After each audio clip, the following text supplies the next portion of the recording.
ഇന്ന് വൈകുന്നേരം ഉണ്ടല്ലോ, ഡ്യൂട്ടി കഴിഞ്ഞ് വന്നപ്പം അവൽ നനച്ചത് കഴിച്ചേക്കാമെന്ന് വിചാരിച്ചു കേട്ടോ.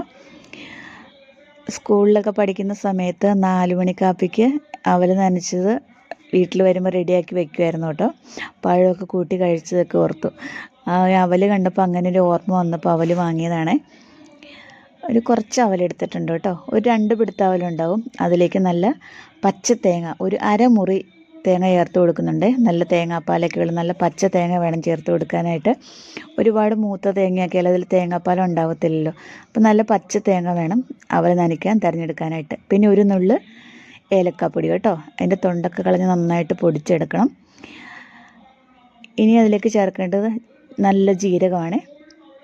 നമ്മൾ കറിക്കൊക്കെ ഉപയോഗിക്കുന്ന ജീരകമില്ലേ, പായസത്തിനൊക്കെ ഉപയോഗിക്കുന്ന ആ ജീരകം. പിന്നെ അതിലേക്ക് ചേർത്ത് കൊടുക്കേണ്ടത് നല്ല കട്ടി കുറച്ച് ചീകിയെടുത്ത ശർക്കരയാണ്. കട്ടയൊന്നും ഇല്ലാതെ ചെറുതായിട്ട് ചീകി എടുക്കണേ. അത് ആവശ്യത്തിന് കൊടുക്കാം കേട്ടോ. ഇനി നമുക്ക് കൈ വെച്ചിട്ട് നന്നായിട്ട് തിരുമ്മി കുഴച്ചെടുക്കാം കേട്ടോ. ഇത് ആ തേങ്ങാപ്പാലിൻ്റെ രുചിയൊക്കെ അവലിലേക്ക് നന്നായിട്ട് തിരുമ്മി ചേർത്ത് കൊടുക്കണം കേട്ടോ. നല്ല പച്ച തേങ്ങയാകുമ്പം തേങ്ങാപ്പാൽ ധാരാളം ഉണ്ടാവും. അതിൽ തേങ്ങാപ്പാലൊക്കെ പിടിച്ച് കഴിയുമ്പം നല്ല ടേസ്റ്റ് ആയിരിക്കും. ഏലക്കായുടെയും ജീരകത്തിൻ്റെയും ശർക്കരയുടെയും ഒക്കെ രുചി അവലിലേക്ക് നന്നായിട്ട് പിടിക്കും. ഒരു 10-20 മിനിറ്റ് ഇങ്ങനെ തിരുമ്മി കൂട്ടി വെക്കണം കേട്ടോ. അപ്പോൾ തന്നെ അവൽ നന്നായിട്ട് സോഫ്റ്റ് ആവും. കഴിക്കാനും നല്ല ടേസ്റ്റ് ആയിരിക്കും കേട്ടോ. ഇപ്പോഴത്തെ കുട്ടികൾക്കൊക്കെ ഇത് 4 മണി കാപ്പിക്കൊക്കെ ഉണ്ടാക്കി കൊടുക്കാറുണ്ടോ? അവർ കഴിച്ചിട്ടുണ്ടോ എന്ന് തന്നെ എനിക്കറിയത്തില്ല. ഇപ്പോൾ ഈ അവൽ കണ്ടപ്പം അന്ന് സ്കൂളിൽ പോയിട്ട് വീട്ടിൽ വരുമ്പം കഴിച്ചിരുന്ന കാര്യമൊക്കെ ഓർമ്മയിലേക്ക് വന്നു. അപ്പം ഞാനിത് വാങ്ങിയതാണ്.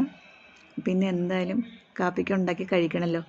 അപ്പോൾ ഇത് ഉണ്ടാക്കുന്ന സമയത്ത് ഒരു വീഡിയോ എടുത്ത് നിങ്ങളെയാണ് കാണിച്ചേക്കാമെന്ന് വിചാരിച്ചു.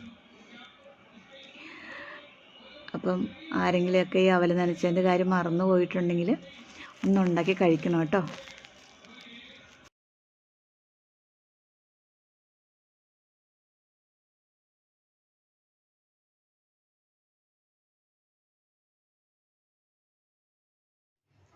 ഞാൻ എൻ്റെ ബ്രദറൊക്കെ സ്കൂളിൽ പഠിക്കുന്ന സമയത്ത് ഇടവകപ്പള്ളിയിൽ നിന്ന് ക്രിസ്തുമസിൻ്റെ അന്ന് കരോൾ വരുമല്ലോ രാത്രിയിൽ. അപ്പോൾ അവർ വീട്ടിൽ വരുമ്പോൾ അവർക്ക് കാപ്പി കൊടുക്കാൻ വേണ്ടി അവൽ നനച്ചതും കട്ടൻ കാപ്പിയൊക്കെ ആയിരുന്നേ. അപ്പോൾ എല്ലാവരും ഇതുപോലെ ഒന്ന് ഉണ്ടാക്കി നോക്കണേ. അവൽ നനച്ച് ഒരു 15-20 മിനിറ്റ് വെച്ചതാണ്. നന്നായിട്ട് കുതിർന്നിട്ടുണ്ട്. 2 പഴവും ഒരു കട്ടൻ ചായയൊക്കെ കൂട്ടി ഇതൊന്ന് കഴിക്കണം കേട്ടോ. കുട്ടികൾക്കൊക്കെ എല്ലാവരും ഒന്ന് ഉണ്ടാക്കി കൊടുക്കണം 4 മണി കാപ്പിക്ക് സ്കൂൾ വിട്ട് വരുമ്പം. തീർച്ചയായിട്ടും എല്ലാവർക്കും ഇഷ്ടപ്പെടും കേട്ടോ. എല്ലാവരുമൊക്കെ മറന്നിരിക്കുമെന്ന് തോന്നുന്നു ഇങ്ങനെയൊരു കാപ്പി കുടിയുടെ കാര്യം. അപ്പം നാളത്തെ നിങ്ങളുടെ കാപ്പി അവലും പഴവും.